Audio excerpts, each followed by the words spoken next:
Good evening, ladies and gentlemen, and welcome to the 29th edition of the Ask Me Anything series of TLR Now. I am Sri Ram Kumar, Director at TLR Now, and your host for the evening. TLR Now is a niche mentoring, coaching, and training organization. It gives me immense pleasure, and indeed, it's an honor to welcome our guest for this show. And there are two reasons for it. In fact, there are three reasons for it. One, topmost, is that he is a very, very dear friend of mine. Two, he is a decorated war veteran with close to more than 4 decades of military experience. And three, he has he is someone who has transitioned into a very, very different role now, that of a coach who believes in bringing out the innermost shift in people. Ladies and gentlemen, my pleasure, and to reiterate, my privilege to introduce you to the guest for our show today, Brigadier Jayant. Good evening, JK. It is absolutely wonderful to have you here. Thanks a lot, Sri. Thank you very much. I so derive How are you excellent result. doing? Perfectly good. Wonderful, wonderful, JK. There are a lot of things, obviously, our audience want to know about you, your experience, your journey uh, during the course of the discussion. And I would encourage the audience to write up their questions and share it with them so that we can get JK's perspective on that. Just to give you a brief introduction, ladies and gentlemen, JK is one amongst the Shaurya Chakra award winners, uh, and he has, as I said, spent close to more than 4 decades as a combat veteran. He has served in the combat zones of Jammu and Kashmir, Northeast. He was part of the IPKF force in Sri Lanka, and he was also stationed at Iraq as part of a United Nations mission. And he has served in several roles during his 4 decades in the military, ranging from training to leadership to mentoring to coaching. He has worked not only with the senior leaders in the army, helping them hone, improve, develop their leadership skills, but he has also worked with new cadets. He has worked with NCC cadets, and today he is on a mission to help people ignite the leadership in them. And with that, Jent, this is the first question to you. How would you define igniting leadership? Well, Sri, it's a wonderful thought. And there are two words which have been combined: leadership, igniting. As we all must be aware, leadership is a word or a term which is very much liked in a very hyped scenario. Someone who is at a senior position, powerful position of authority. That's how we look at it. When we call about a leader or leadership, that's how somewhere our perception goes. And rightly so, why not? There are people who have led the society, led the social reforms, led the nations. Such category of people exist in all arena of life, whether social, economic, military, political, you name an issue or name an arena, they exist into that.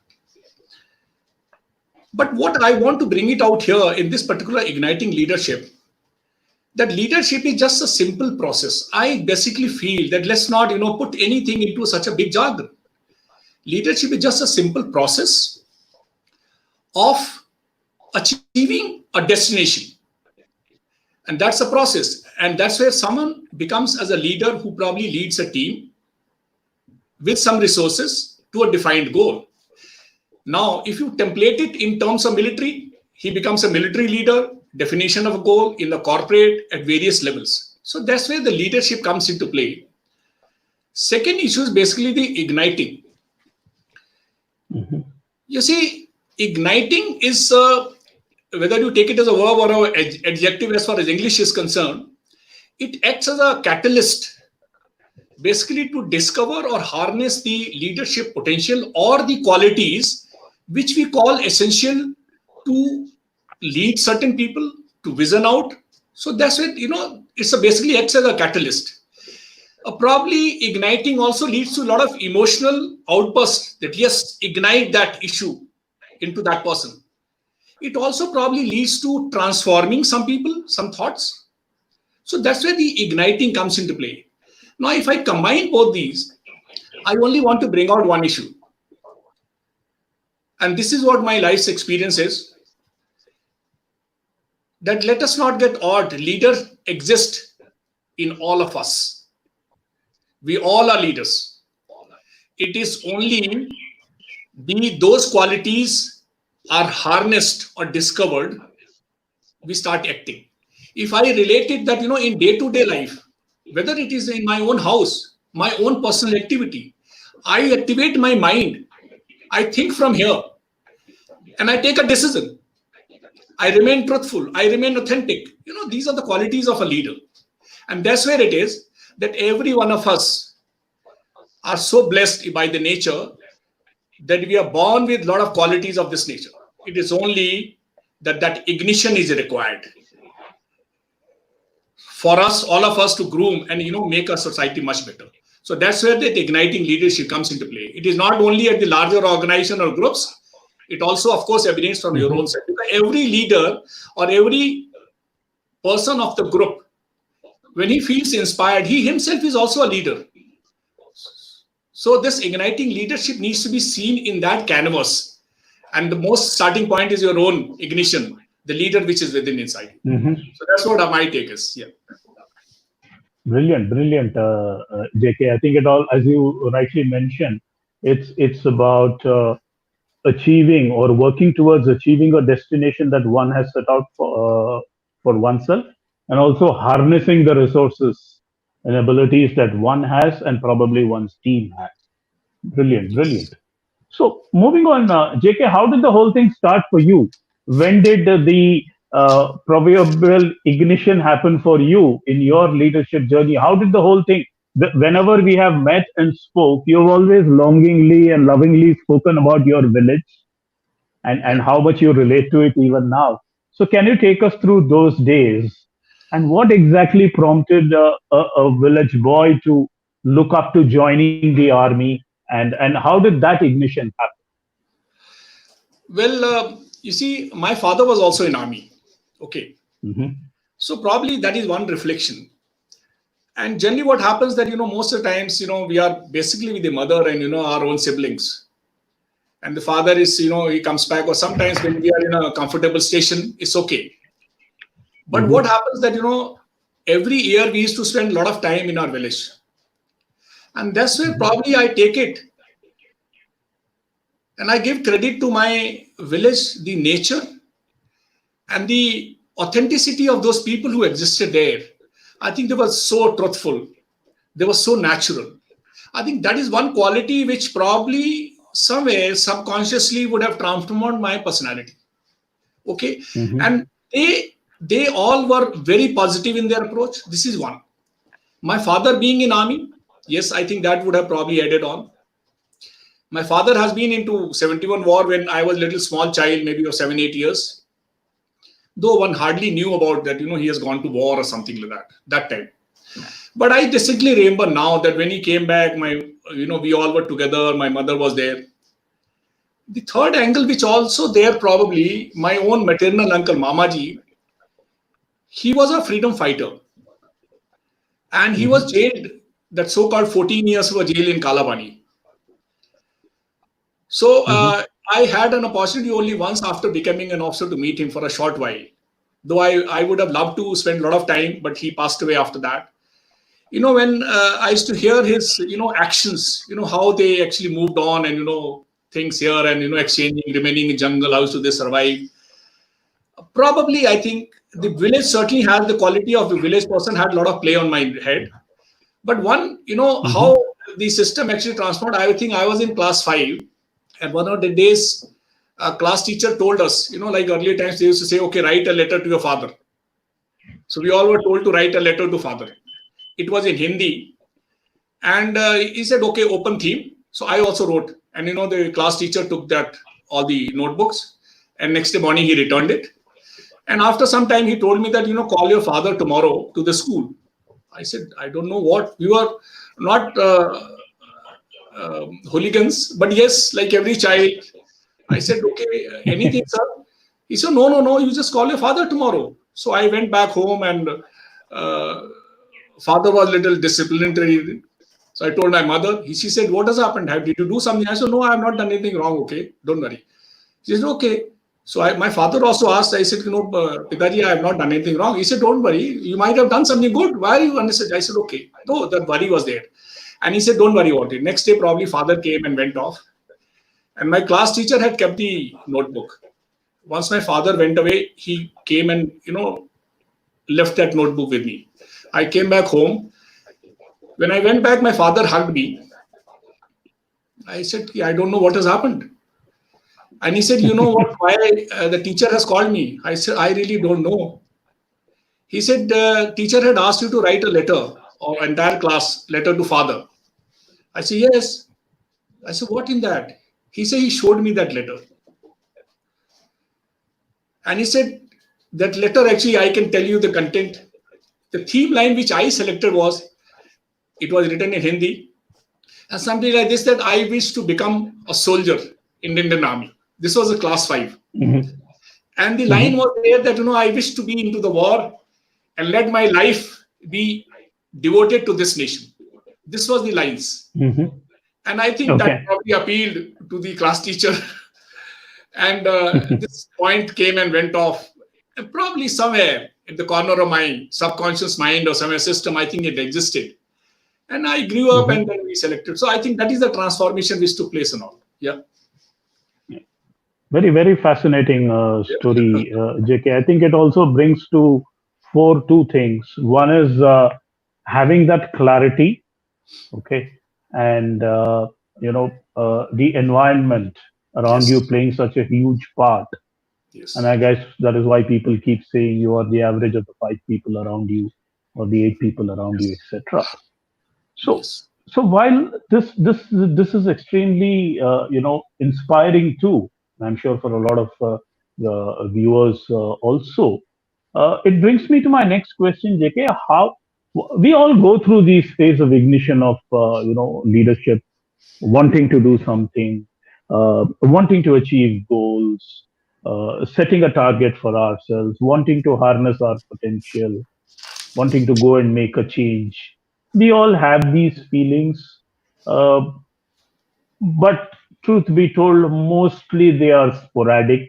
We run with it sometimes, and then we are overwhelmed, or something else catches our fancy, and then it is kind of thrown into the dustbin. So, how did you go about nurturing this uh, desire of yours, which you had put up on paper? Because it was, I mean, if I look at it now, it's a class 5 student writing something. Yes. How did you sustain that? Obviously, there would have been challenges. Obviously, there would have been, I say, a bit of setback also. But how did you keep that fire ignited within you? And how did you sustain that? Well, I think what you're saying, Siri, is perfectly good. I think we all, I think, share similar lives. Okay, there's nothing different happens. I think we all have, genesis has been similar. Someone may be from suburban, urban, something like that. So probably, and our societal value systems, our parents, that everything is same with all of us. And that's what I believe, that we are all from the same breed. To the extent, I also feel that, there's not much difference in the Westerners and Easterners. When the core values Mm-hmm. comes up, every parent would like the child to be in that shape. Every parent looks up to the parents like that. The basic issues remain same, I think. And that's where probably we are blessed, especially with our societal norms. And that's what I think when the area in which, or the arena in which probably I grew up, especially when I mentioned that, village had a lot of impact on me. I still have my house. We are connected. I love being there. If any place where I get my solace and that so-called, that mindfulness, I do not have to preach anything there. I have to just go and sit down there. So that's the beauty that, that those values which get imbibed into a system, I think they take you there. You do not waver. You do not waver much. So what happens that, you inculcate, probably a self-discipline comes into play. You remain closer to your own values. You identify, you don't drift there. I think that's a very immediate take on. You remain as per the teaching of your parent or the society. So that's where it is. And, you maintain the relation. You develop your own excellence that you need to, because everyone expects that, okay, you are studying, you must do well, you do like this, and remain a good boy. So that's how I think we remain there. Of course, I'm not saying that one was idealistic character or something like that. No, not way. That's why I said that we all are similar, but it is only that what you made a mention, that we are average of 5 people who surround us. So that's where it is what you define, what your society defines. There are, of course, I only find that, society has a lot of pluses and good people and good things, that the negative issues. It is up to you how you look at it. I think those things, the initial years of my being there with my parents, my father's, maybe talks. I remember, my father used to get, any time it used to come up, yes, it certainly struck me.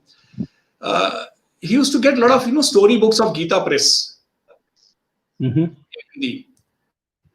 And I really used to, we all, brothers, sisters, used to really relish and used to read that. Those were the storybooks. So I think, this is how the, nurturing went on, and that's how the system actually built up. So it caused a lot of self-discipline, I think focused approach, and there was no distraction to anything. And that's what probably led on to that particular place. Yeah. Fascinating, JK. I think the importance of self-discipline is something that you underscored, and a lot of people do that again and again. So, JK, this is something I always wanted to ask you. So I thought, let me use this opportunity. So, talk us through your first day when you joined the forces. You as a young rookie with stars in your eyes, the first day at training, so to speak. Yeah. How was the experience? Well, it is wonderful, of course. I remember we had cleared and we joined Indian Military Academy. I joined after doing my graduation. I was a science graduate. And we joined Indian Military Academy. And I must like to bring it out here. You go as a lot of, confident, different style, moving on. A lot of boldness, different kind of a confidence. You go and report into the academy. And in academy, there are 3 terms of 6 months each. So you are the junior, most naturally joining in there. Yeah. And we know in our academies and colleges, we are groomed there. In 24 hours of a time, Shri, I think I can tell you that we get groomed. The seed of transformation, I think, is sown there within 24 hours. Well, people here must be thinking as to what happens in 24 hours. Well, we are into an academy where people think that, well, you are joining army, it has to be very tough. Yes. Who is not supposed to be tough in the life? And the toughness is not only, everyone wants. Today, people are going to the gym. So I think we should not look at and that perspective. Yes, that was a role, of course. So what happens? You are grilled, groomed in that manner, and 24 hours, the seeds of transformation is sown. And what is that? You start acting together. The camaraderie comes into play. You are with your batchmates. You start sweating throughout the night. You are doing some activities. Either you are sometimes hanging on a rope or doing something exercise and all. It is not only the physical exercise. It is that bonding which builds up. It is the mental strength which builds up. You actually keep getting stressed when say, okay, do this, and after this we'll have a break-off, and then you happily do it. And then senior say, come on, let's have some more. So, there are various things, the way you get stressed mentally. And that's where we actually become very close to each other. Those moments which we have spent together, those nights, it actually builds us very much. But what happens the moment we finish our training, I'm very happy that now training is over. Now I'm an officer, there's a star. We used to put on 1 star. Nowadays, they put on 2 stars here. So we get 1 star here, and then we get allotted with our regiments. I went to a Gurkha Rifles. My parent unit was a Gurkha unit. And you feel very happy about it. You say, wow, great. And immediately after doing that, we, customarily, we used to write a letter to our units. And I also wrote a letter after speaking to my officer, daunting staff officer. And we write something like, 3-4 lines. I'm privileged to get commissioned into marvelous and a great battalion like this. And I will give my everything like this. Like a young, we were, I think, 20 and a half or 21 years. And that letter goes. And after that, we have a 21 days break. During that break time, I got a reply. And the reply from my senior, who had 3.5 years of service.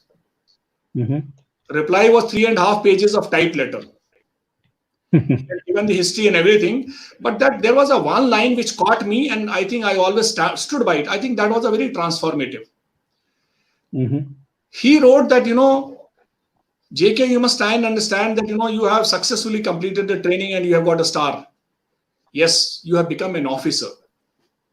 Now you are going to be closer to the first step, where you are going to prove yourself to be a leader.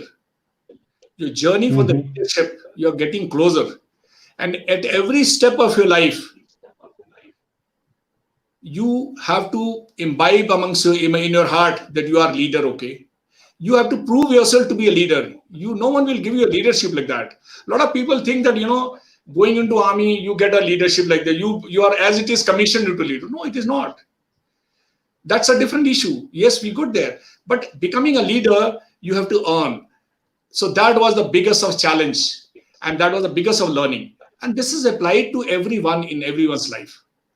I think leader is, when we went there to the unit, I need to excel the men whom I am going to lead into the battle.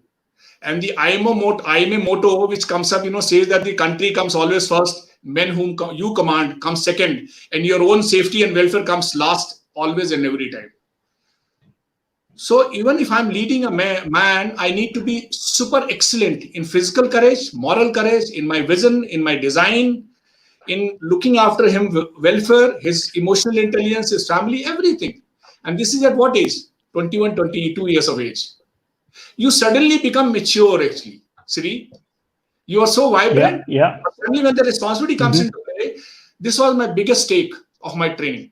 And of course, we end up doing various things, various incidences come up. And we keep doing it. And how, I'll give you a small example, young officer, and we undergo a lot of competitions. And there are, every day is an example.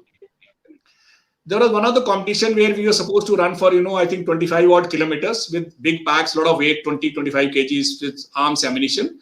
And almost 30, 40 of our soldiers used to be there. It was a big competition, some area. Very prestigious, professional competition. And we were also practicing. So what used to happen, morning, 3 o'clock, we used to get up, 4 o'clock, we used to start running on the road, around 25 kilometers back. It's not so comfortable. And by the time you come back, then you go on to the long range for firing practice, then you do the battle obstacle courses. By 11:30, 12, we used to finish. We used to go back to barrack, eat, sleep, and then 3 o'clock in the afternoon, put on our shorts and t-shirt and go for a small jog and little loosening up exercises.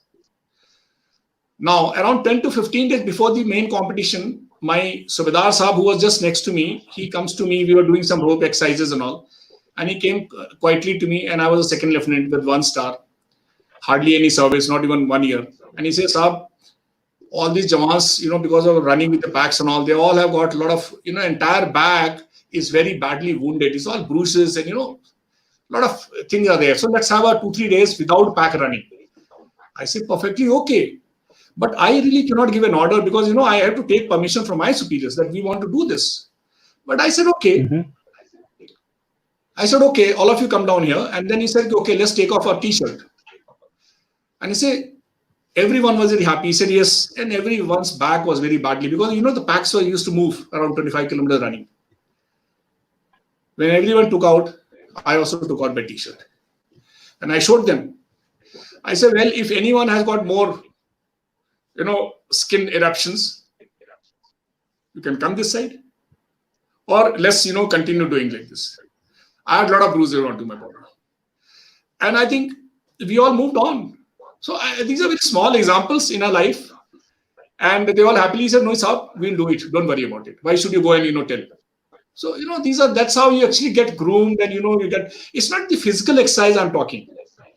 It's the mental fitness, being together, coming to the right words at the right moment, and that's how I think our life is. So that's how Sri is. Yeah.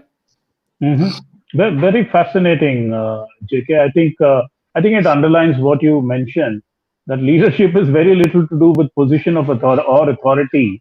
It is all about Oh yes. how does it ignite within yourself. Yes. Yes. Right. Yes. Fascinating. And what happened to the competition? You guys stood first, or how was it? We won. We won. Wonderful. That was one of the initial stages, and it was wonderful. Of course, it was wonderful. Wonderful. It's very fascinating. Good to hear that. It's a very huge competition, professional. It's wonderful, of course. Your thought takes me back to being my youngster days. Right. So moving on, JK, one of the things you've always spoken about with pride, and you look back with pride, is the work that you have done with NCC cadets. Yeah. So I thought it will be good for you to share some experiences from that stint and some learnings that you could glean, which could be useful to our audience.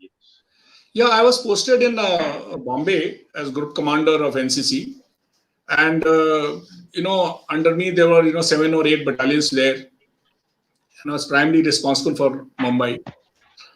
And what used to happen, the children basically used to come up from, I think, low income group, majority of them. Why I'm saying that, though it is none of my interest that way, I want to bring it out because I think certain factors of our life or our society apparently reduces our confidence level, relatively. So when these children used to come up, and the motto or the logo of NCC was grooming tomorrow's leaders. And how NCC has transformed from 1948. It was supposed to be a force to reckon with. We are supposed to groom future citizens of this nation, and that's what it remains. So when these children, they come up, first time a young child who has come up, they are not comfortable to even stand in front of you. I was so-called, group commander. Their own bosses were different. But what happens, within 5 to 6 months' time, you find the child who are not able to stand in front of you. He loves to come ahead, boldly, stand smart, salute you, and shouts, "Good morning, sir. How are you?" and shakes his hand. So wonderful. I think what transformation you are wanting. You have transformed that entire personality. These children, they get trained in everything. They go for Republic Day camp, and there the class 8 children, they end up, carrying out a briefing to the, dignitaries are like vice president, all chiefs of, Army, Navy, Air Force, governors, chief ministers of the state. That's a dignitary. And these children, the way they brief, so much of confidence. They used to be asked questions, and they used to reply. And I must share with you, Sri, I used to tell my brother officers, I said, just see these children. A lot of us may not have that much of confidence. So that is the transformation level. We did a lot of course, events in grooming. We did a lot of programs for the society as a cadets and all. The Maharashtra, we won the hat-trick banner at the national level. I was a group commander.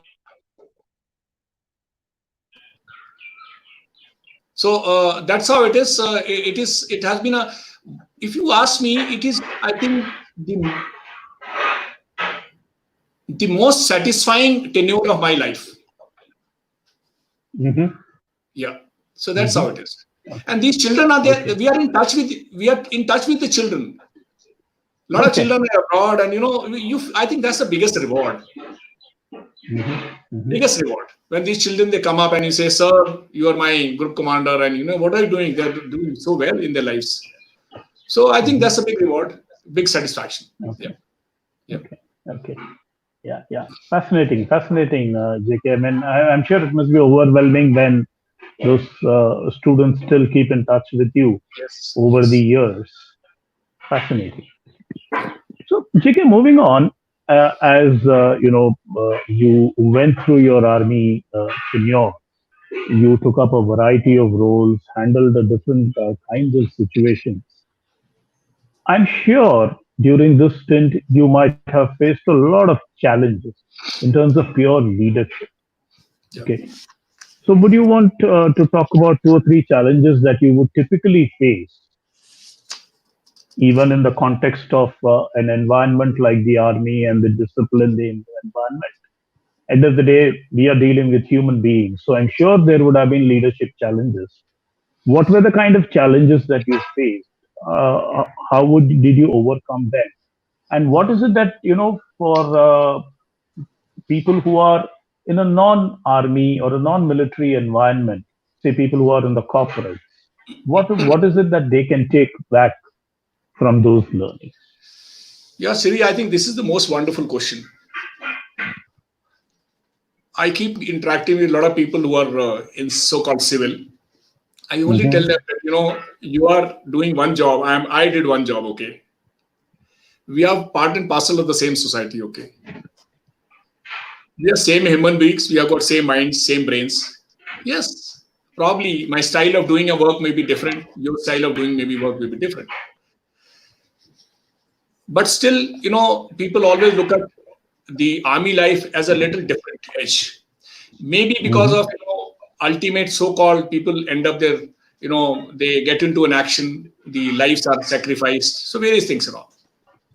But as far as the big issues which happen, first thing is that when I got commissioned and when I told you that when my senior told me that responsibility now lies to be a leader. This particular issue was very, very significant. Mm-hmm. That feeling of responsibility at 20 years or 21 years of age, when I said that, I suddenly become matured. I never realized that time. But, today when I sit down and before coming to this, I was thinking about it. Yes.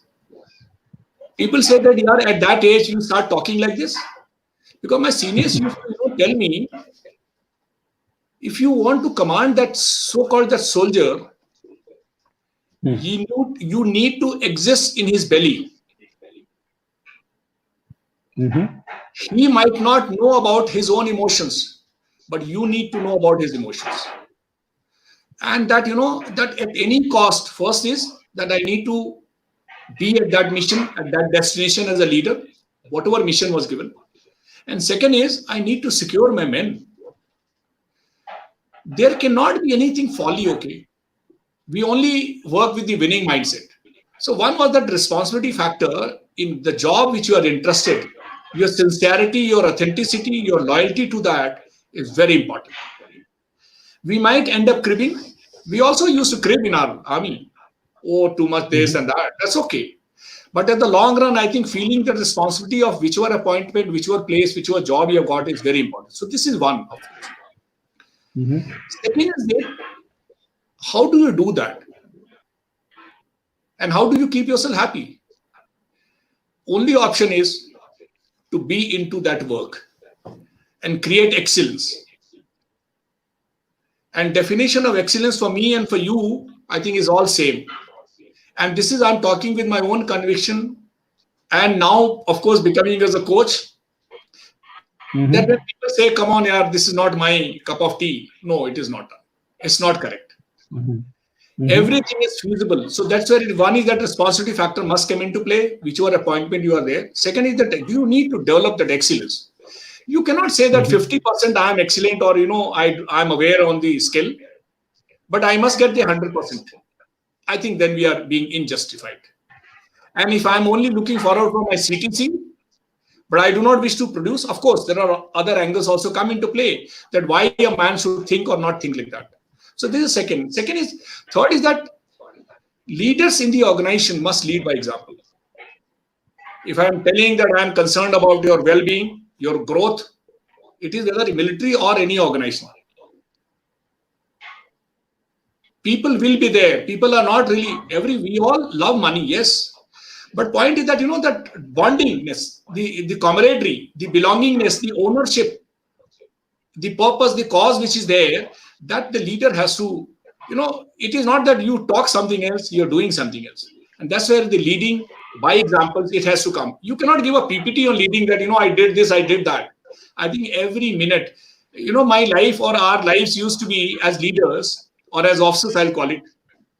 It is my soldiers who will call me leaders. I don't call myself leader. So 24 hours a day, we all used to be living in glass houses. There was no secret. There was no confidentiality with my soldier. I just existed. So I think my soldier would be knowing much more than my wife. It is just a little metaphorical. But I give that credit to my soldier. So that is what leading by example. And if that is a type of a culture, if we can develop, I think the overall happiness and, people are not afraid. People are not, that one-upmanship is not there. People are a little afraid because of that. The moral courage or the courage per se. Mm-hmm. And this is actually came up in the army, which is very correct that when people say that you should have moral courage, certainly, because sometimes, you may like to differ with your superiors. Mm-hmm. And if you have some point of view, that's where you are a leader. That I would do it, sir, but this is the option I would like to do it. This is how I do it. It's not arrogance.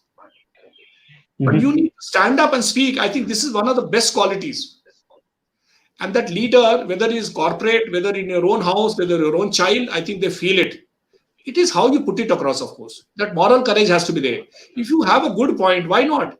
If you are talking with an arrogance, well, that is not a good point. And the last thing which I want to say that, what do we all expect in our life? So-called, if you put it in a not so pleasant term, is that win. We all talk about the mindset and how it happens. It all happens here, your or mine in anything. Everything starts and finishes here, whether I'm from army or a corporate or, at whatever level. So I need to, if I am being little affected by some environment, I as a senior leader, senior position, I need to create that environment. If I'm at that level, I need to understand that and keep myself trained and excellence in that. But the winning mindset has to be there. I should never, you see, in army, we never talk about any, I'm only thinking now actually. We have only lived with a winning mindset. We never talk that we have to win, win, win. We only trained. And whenever the job is there, we are there. In case there is a dead block comes into play, we find a way and we attempt. There is another block we find. What better example could be there than the present issue, Ladakh? It is not from any other perspective. It is from the soul of our like soldiers acting. Whatever we have heard in the media, initial slot, the commanding officer probably got injured, fell down, and then the soldiers went on. Now, so-called, they are the junior most rank of people. We don't call them leaders. And the leader actually, he was wounded. And each individuals, they took on to their duty. I'm just talking about the individual characteristics, that's what. So that's what leadership is. That's what the leadership. And people followed. You see, that's what the inspiration has to be there. It was not a fear. It was not the pain. The pain. You do not feel pain when such a thing is there in your head. Pain and anger do not exist. So that's the type of a thing. So what I was saying, that realization of your responsibility is very important. Developing excellence is important. Courage, lead by example, and you should have the winning mindset. Winning mindset is not, I'm trying to say that performance oriented. Winning that, you must feel contented of doing something good, that I've achieved this happiness. That's where it is. So that's what, Sri, I think something on and off. Fascinating, JK. JK, moving on. This is something that, I've always wanted to ask you. Can you talk to us something about the background to you winning the Shaurya Chakra medal, considering that it is such a prestigious achievement.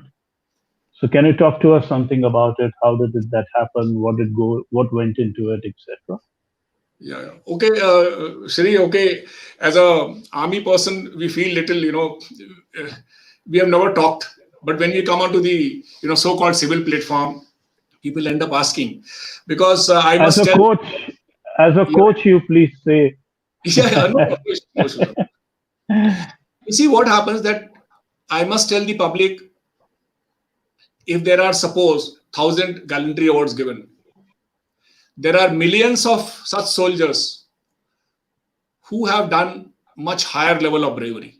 In that fog of war, a lot of gets noticed, a lot of just unnoticed. So, well, I can call it little so-called, I don't know whether fortunate or not, people who probably keep moving through the fighting and they end up losing. They don't lose their lives. They might not be even aware that they have lost their lives. They are in that wave of accomplishing that mission, and we perceive that they have lost their life, they have sacrificed. They never wished to die or something. They wanted to accomplish that mission. So, one has to understand that feeling. But yes, I still call it, since I'm here, I was, whether I don't know, a soldier, I think, must remain consigned to the Mother Earth. But I think I was not so much lucky that way that, I was quite badly injured. So it was an action. Well, it is the month of July. It was 31st July 1996 year. It was in Mhm, Kashmir, and I was leading a mission. I was in the rank of major, I mhm, think 35 years of age. And we had some information. We were searching on top of mountain. It was it's a very almost 4-5 hours in the night, 2 o'clock climbing, being there and carrying out a search. We found that, there was nothing there. So I decided that, now we can roll down the mountain. But before that, I thought that, okay, let's, search this particular patch. It was a very thick, bushy area. And I divided my party into threes. Suddenly what happened that, my one of the soldiers started shouting that, someone is here. And, I shouted that, you see, the problem in such areas are, if you fire and if a civilian gets killed, it's a problematic. Your question. So, generally people say that you actually fighting with one hand tied behind, but no mhm, issues. And it was all, I will probably be taking more time in explaining, but the action was very crisp. And that guy fired, and, I was down the mountain. I came up running. I said, what happened? How much you fired? He said, one magazine. Now, one magazine is 30 rounds. He was with light mhm, machine gun, very hung, and he said, I just fired. I said, you have fired? Where are they? He said, there it is. And I saw that, they were in that little Pathan suit and all. I said, yeah, are they Miltons? I said, but how much you have fired? He said, sir, one magazine. I said, and I gave him a slap. I said, come on, yeah, that's civilian, is it? He kept quiet. Anyway, I just entered boldly. And when I entered, he says, Sami Saab, there is another one also lying there. And in that process, what happened? We suddenly saw there were big rucksacks, all full, mhm, in combat mhm, dress, sir. And then we jumped. I said, no, they are Miltons. And then we had to enter that, bushes. Now, that was the time which was an acid test. And that's the time as an officer, as a leader, you are supposed to enter. That's your test. We fired, we threw grenades, no movement. And then inch by inch, step by step, you were to move. When we moved, we came face to face, someone fired, then, soldier. It is a very close battle. And in that battle, mhm. I was moving up little. I said that, Miltons are there. And that is where I came face to face. And the Miltons fired like this onto me. It was for a very close range, I think 6 feet or 7 feet of distance. And I knew that today I had some encounters, or to my, successful encounters where no one was injured. And suddenly that bullet, I knew that he has to hit me today. That today, JK, you are hit. And the moment I saw him firing, I jumped and, flew and fell down. Fortunately for me, in front of me, there was a tree. And I realized that this man, Milton, would not have missed me today. I fell down. I literally tried to breathe, thinking that, am I alive or dead? But my breathing was okay. So I said, well, I'm there. And, I think I was quite brave man. We had a lot of encounters, we used to have it. And then, what had happened, that these two militants who were there, who were fired at me, they were face to face. Between three was between us, and they started fighting. Probably they knew that they have hit me. I didn't know that I was hit till now. And then by the time what happened, that my magazine got over, and I wanted to change my magazine from my pocket on my left side of the chest. And when I pulled up my jacket, that is the time, the pocket, the magazine which was there, the burst was there on the magazine. And then magazine had busted. And those magazines, actually, the bullets had entered my hand, and I was quite badly injured in my hand. But I never realized this pain. And when I realized this, that I've been hit and the entire bleeding was taking place, that's the time probably you realize that you have been hit. Okay. And of course, I called for another guy, he gave me the magazine, and we fired and we killed. So in that mission, we had killed 9 militants out of a group. It was a foreign group, foreign mercenary group, out of 12 group people. A lot of so-called senior leaders of theirs were killed. But it was a good mission. And for that, they call it selfless devotion and exemplary leadership and all those bravery. So, those good sounding words come up. It's the 3rd highest gallantry award, which is given by the President of India. And wonderful thing is that, you are guest to President of India for 4 days. So it's a good feeling. So that's how it is. That's how it is. Yeah. It's incredible, JK. I think what comes across with every experience that you speak of is that sheer willpower and the mindset that you keep talking of. Yes. Right. So that is a common theme that keeps coming up again and again and again.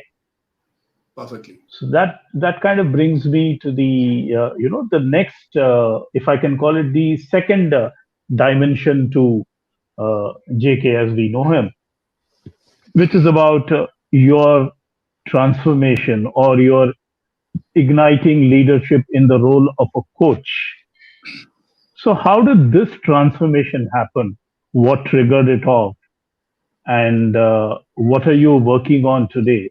And how are you helping people ignite leadership within them? Yeah, okay. I'm in my 60th year. 60th year of blooming life, or something you can call it, or 18 years plus, 32 years of experience. That's how I look at it. Probably when I look at with so much of grace with my little gray hair and this, I feel great. I see so much of, there. But in my heart, I think I'm still a young captain. So when I finally finished my term, and this was 1 year ago, I said, well, I will not be able to sit at my home, not, go around, play around golf, That's perfectly fine. People have their own this thing. I thought that I must do up some work. And I applied, got 1 or 2 good jobs, well-paying, good signing appointments. It was as per my profile. There's no problem. But somehow I was not, I kept calling people that I was in a confused status. Now that confusion is a wonderful phenomena. I realized that, being in that confusion, it was so wonderful. I was trying to search what more. Is it this? I said, no, it is not. Then I trained something. Then I went for the second, paid course. In Army, we don't go for and doing those paid courses. Everything is funded by the government. And here you actually, you end up paying a lot of amount for doing courses.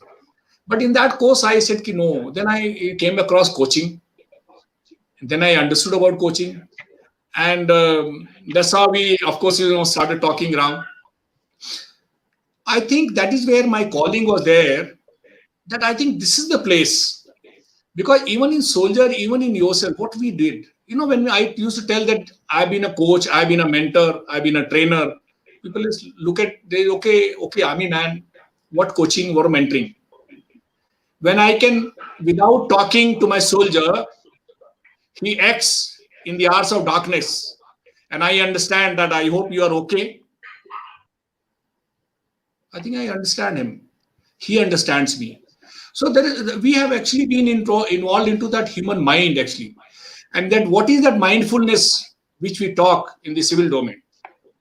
I'm not saying because I'm from Army, but I want to say that, when I talk about discipline, people say, okay, Army man talking about discipline, we must be. No. We all are disciplined. Are we not disciplined in our house as parents, as children? It's an integral part. And that, we all talk about mind, and that's where it is. It's such a mindfulness. Without mindfulness of a very high degree, a soldier cannot survive. And that actually prompted me that I think this is where, that why everyone is a leader. We have seen. Why is it that, everyone doesn't feel that they are leader? No arrogance, no arrogance. I have never believed into arrogance. No. You must stand up. I always talk about the rickshawala. And I've met people that, they must grow in that you have so much of potential. You do this, you think like this. It is just money is one aspect. Okay. And money, we can get it from anywhere. And when I was being questioned, a lot of people, he said, sir, what do you want to do? You want to earn money? And some people said, sir, paisa to, wo thela wala bhi aapse zyada kama sakta hai. We keep hearing. So when we try and see that, leadership exists in everyone, those qualities exist in everyone, irrespective of the class, creed, and state of society. I think in my endeavor, I felt that let me take up a mission.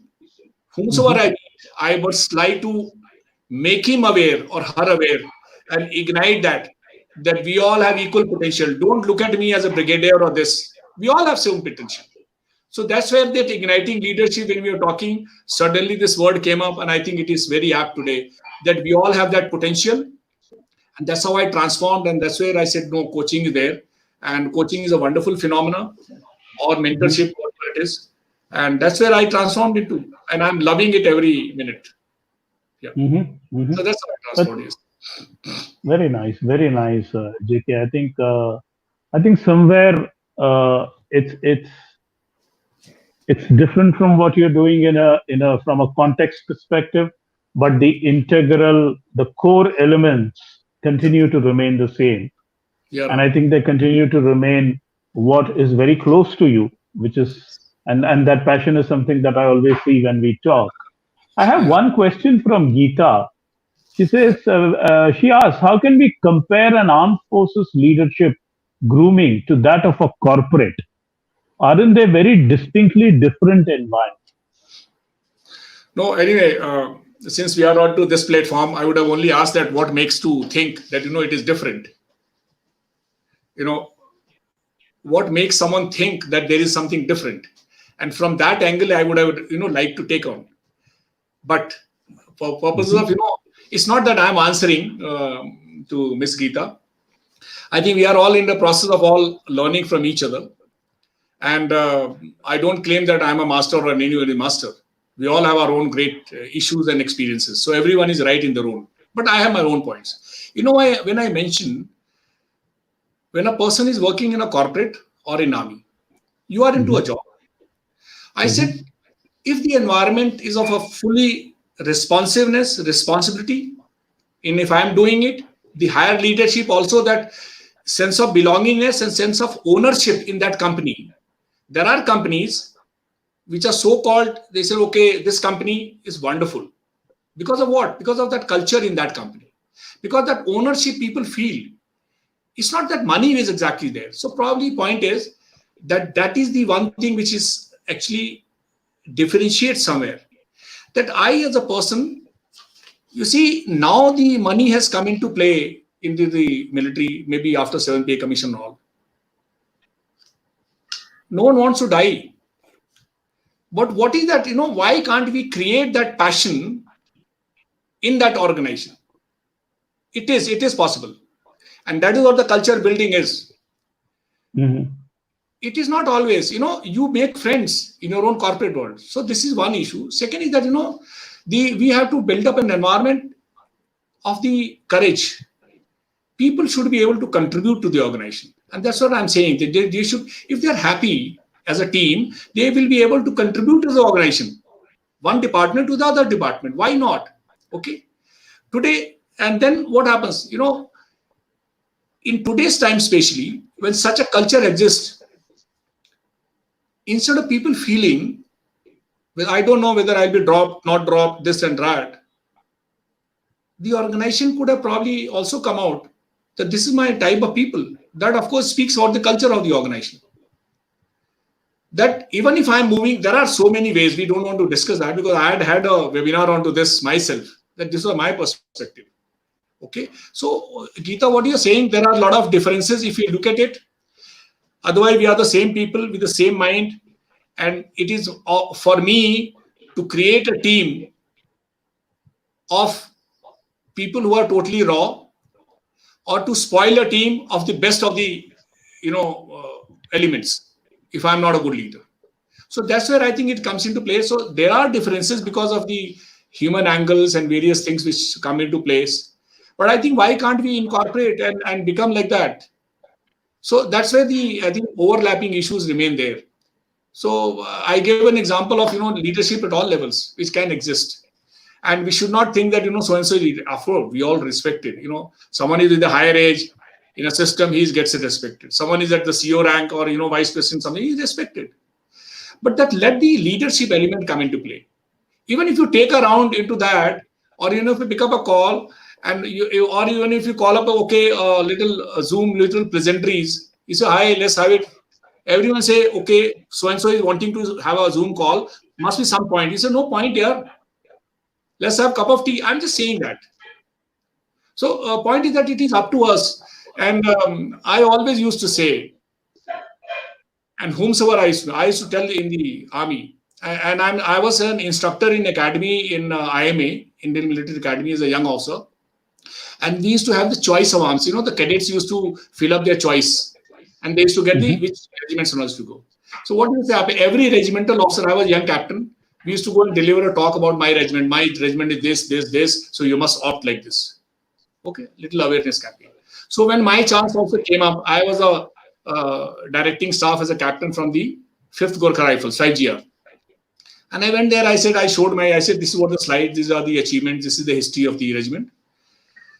But I said, let me tell you all have been selected, okay, to become officers. You can opt anyone. But all these guys who feel that I am a little low in merit, I don't know whether I'll get it, not get it, who are having little self-doubts about themselves. I say, you all come and join my regiment. I will make the best leader out of you. And I closed it. I say, I will make the leader out of you. Why are you worried? That's what it is. I was a young captain. And let me tell you, today I'm very confidently I can make a point. I can make a leader. I'm not saying that, make a leader means I will make you rise to the CEO or vice president level. But I'll certainly, take out the quality. We all are competent enough. We can create a culture. I think that's what is more important. I think little overlapping winner. I think I only hope I've been able to answer that, Geeta. So that's what Ram Kumar. Yeah. So I think that's interesting, JK. I think it goes back to again the point you've always made about an individual living up to his or her potential and working towards it. So, JK, as we are close to the hour, I just want to kind of wind up the discussion with one question. The last 3.5 months has been extremely tough for everybody, and I guess in a maybe it's a hyperbole, but if I can just kind of draw a parallel, I guess we're all combating a lot of stuff. These are uncertain situations. Things have taken a turn that we never even thought of as early this year. There's been a lot of demand on each one of us, physically, mentally, emotionally, etc. And while we all have been working towards it, doing our bit in trying to cope up with these times, it's not clear how long the whole thing will last, right? So, given this situation around us, and as I said, as we combat this, what would your key takeaways be for people, irrespective of their profession, irrespective of their hierarchy in the organization, whether they have authority or not? What would be your 3 key takeaway messages? Well, one is that there are 2 issues. One is the specific condition which we are going through it. And second is that, your purpose of life, these are the small elements which keep going. Okay, I look at it like this, that these are the stages of vulnerabilities. What is the answer to it? What can be done? Can something be done? Is there something authentically known about it? No. So the point is that, should I worry or not? People may agree with me, but let me tell you that if you carry out an analysis of this purely on this particular pandemic itself, there's nothing which is known today. If you want to keep listening to TV and keep getting injected in the mind, well, it's your wish. You can listen, but if you are wanting to retain those issues, it's okay. Okay. Now, my point is only, we must understand the realistic situation. There's no doubt about it. And we must take precaution as far as the physical issue is concerned. This is one. But should I literally trouble as far as this particular issue? I'm not supposed, if I move out, who is stopping me to move out? Move out. So the point is that, this is one physical protection that one must be very, very clear about the situation. Second is that this vulnerability must be understood. That this is what the vulnerability is and this is what it is. That much. Who has said that it is life-threatening? I don't know. So it might be coming that, COVID, corona is life-threatening. Yes. But it will threaten only because of certain conditions, And if you create that condition, it will threaten you. Well, it is your call. So my point, it is simple actually. Yes, it is a pandemic. People are trying their best. And we really cannot do much beyond this. So as far as this issue is concerned, remain cool, calm. And how we can do it? There are a lot of ways to do it. Okay, you have to, of course, build up your own inner energy. You have to get into some, there are issues which people talk about. You can be there into meditation. You have to be a little away from the news and all. So this is where it is. So point is that, and define where it is what you want to do. Now, second issue is people are thinking only about the finances. And finances actually are important. And people who are there, I think there have been 3 to 4 months. What has happened that if I have not made a higher purpose to my life, sometimes with smaller milestones, we might get blocked like this. And we will not be able to see the avenues in our life. And that is what probably, in my thinking, it is happening. We have so much of potential. And, we can actually diversify our styles. And I've been speaking to a lot of people who are in the corporate and the senior positions, multi-talented. So when I'm wanting to do that, some purpose of my life, what is more important today? Life is more important. And I was actually talking that, life, it must be all life-centric. When you see into the foreign worlds, life is more important than anything else. But here, actually, it is a work and life comes later. And when we define it, it is a leadership challenge, of course. As a community, as a nation, we need to define that. And when we need to diversify, we need to act. There are a lot of platforms where you can work onto that, where you can, generate money. So if the money to some extent is there, I think you can derive happiness. So that's where it is. My only thing is that we must define our value systems. We must define our higher purpose of life. We must create a positive culture around us. Not that, this happened, that happened, this will happen, that will happen. We are only clouding our minds, for something which does not have an answer. We must only see which night did not have a sunrise. Which phase in the history has not. And it is going to die down. It is dying down various places. But we need to be a little careful about it. So it will die down again. So we should not be so concerned about it. We should be careful about it. And, every day in our lives, only thing is that vulnerability creates a problem. It is how you look at it. Okay. And that's why, again, I want to correlate because, the vulnerability of that soldier who is fighting at 16,000 feet when his boss is not there in the darkness, and when they're getting hit by nails and all, there's a very high degree of vulnerability.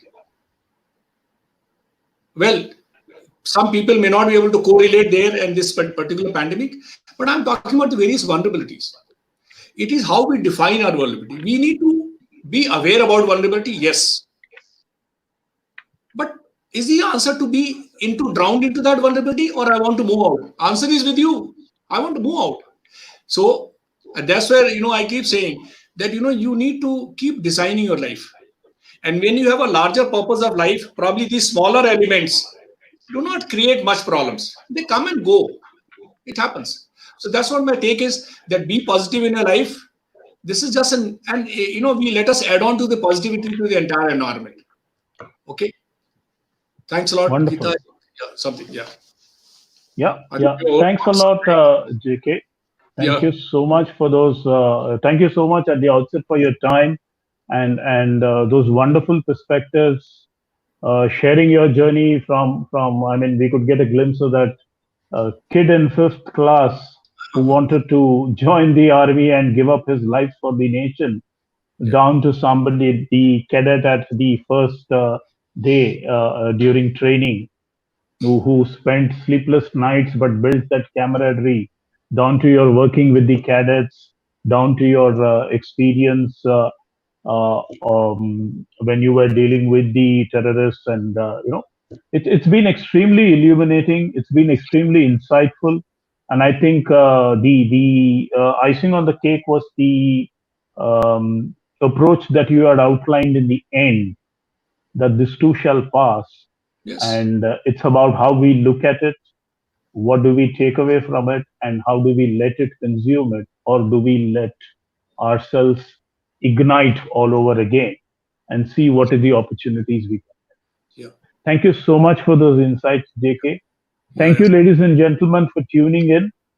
TLR Now will bring you more such sessions in the future.